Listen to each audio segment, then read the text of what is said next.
students, let's discuss the palpation of respiratory system.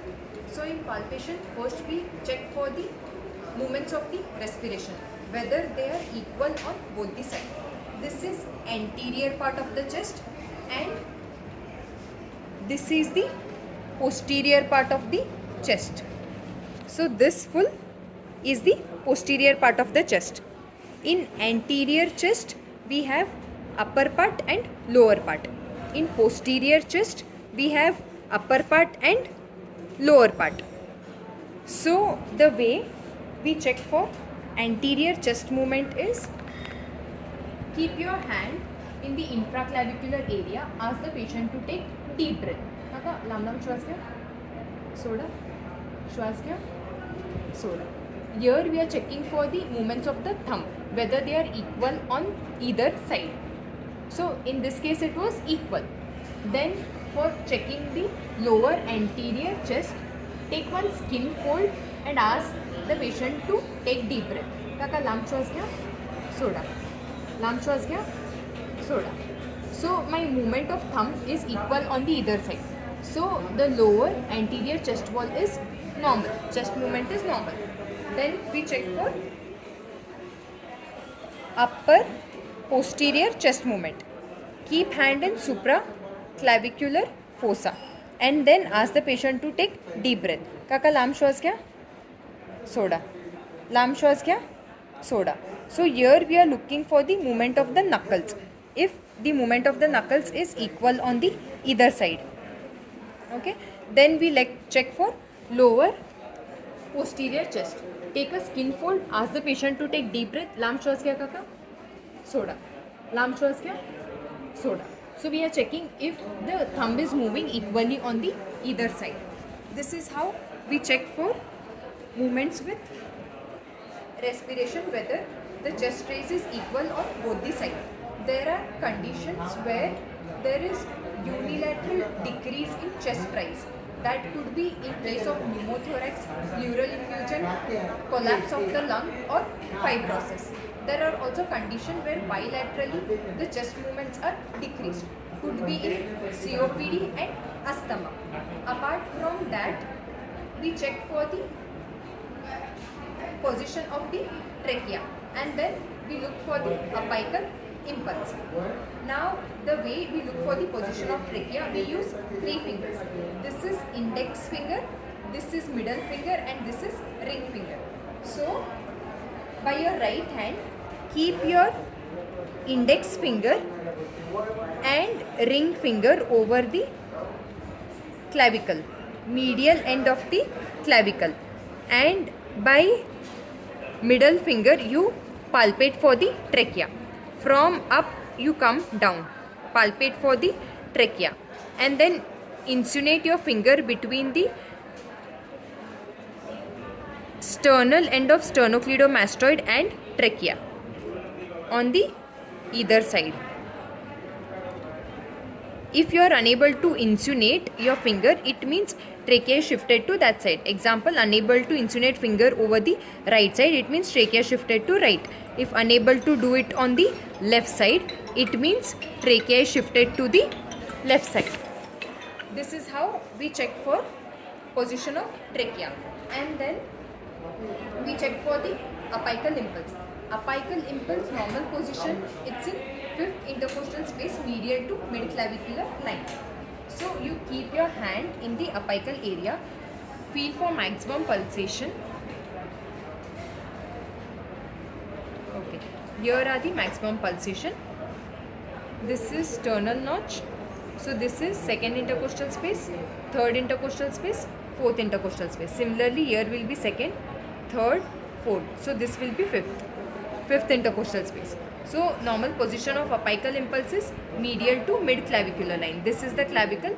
This is the mid-clavicular line. It is somewhat medial to mid-clavicular line. If we take from sternum, it will be around 10 centimeter. This is how in position of mediastinum we look from. Apart from that, we check for the expansion of the chest and we check for the diameters of the chest. So for that we need one demonstration. Then Okay. we also look for the tenderness over the chest, if there is any tenderness over all the areas of the chest. Now we look at the measurements. First we look at the anterior-posterior diameter. So this is anterior part of chest, this is posterior. The way we look for anterior-posterior diameter is, one, you can keep something over the anterior part and something over the posterior part and then measure. हाथ वर घ्या काका. This is how we measure for anterior-posterior diameter, which is 21 centimeter.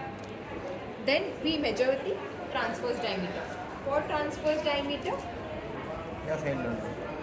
we keep the writing pad on the either side of the chest and then measure.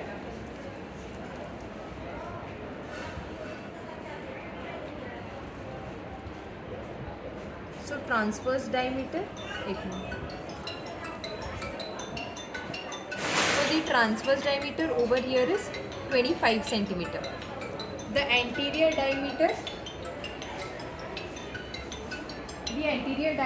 was 21 and transverse was 25 centimeter. We take the ratio of anterior to posterior diameter, which is normally 5:7. And then we check for the chest circumference, which is usually done at the level of the nipples. So at the level of nipples, checking for the chest circumference.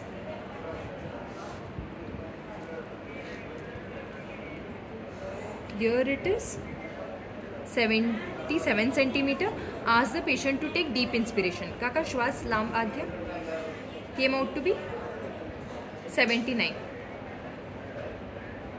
श्वास थांबा, श्वास जोरात soda.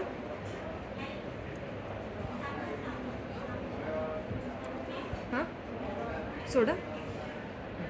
So came out to be 76. So chest expansion is difference between deep inspiration and expiration. That is 79 minus 76, 3 centimeter, which is normal. If it is less than 2 centimeter, it indicates some pathology. Then we check for right hemithorax and left hemithorax. We choose a base. One is sternum and one is spine. So fix one point on the sternum. इथं पकडा काका बोटानी. हाँ. And then we put the other point at the spine. So here it is 40 centimeter. Similarly, we do it on the either side. So here also it's 40 centimeter. This is how we check for right hemithorax and left hemithorax. Then we look for vocal fremitus. Vocal fremitus is the sound transmitted through the vocal cord to the bronchial tree and then which is palpated over our hand. So in vocal fremitus we check for all the 8 areas. The 8 areas what we have is supraclavicular, infraclavicular, mammary, axillary, infraxillary, suprascapular, interscapular and infrascapular. So in supraclavicular, anything above the clavicle is supraclavicular, and then comes infraclavicular. In infraclavicular, it's the area below the clavicle up to the 4th rib. This is 2nd rib, 3rd rib, 4th rib. So till here it is infraclavicular area. Mammary area is from 4th rib to 6th rib. So this much is the mammary area, and so this is the 6th rib. Corresponding will be 6th rib over here. This will be till 6th rib is axillary area. Below the 6th rib will be infraxillary area. Then on posteriorly you palpate for T1, T2 and this is T3. Till T3 it is suprascapular area. And from T3 to T7, 4, 5, 6, 7. From T3 to T7 it becomes interscapular area, and below the T7 will be infrascapular area. These are the areas you check for vocal fremitus. काका एक एक म्हणा, मी हात ठेवला म्हणा. एक एक एक एक एक एक एक एक एक एक एक एक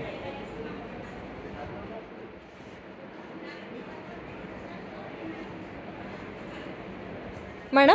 एक एक दिस इज सुप्रास्कॅप्युलर. एक एक एक Infrascapular. एक So here vocal fremitus is normal. There are conditions where the vocal fremitus can be reduced or increased. Vocal fremitus is increased in case of consolidation, whereas it will be decreased in case of pleural effusion, pneumothorax, fibrosis or collapse of the lungs. So to summarize, in palpation, first we check for the respiratory movements, whether they are equal on either side. Then we check for the position of mediastinum.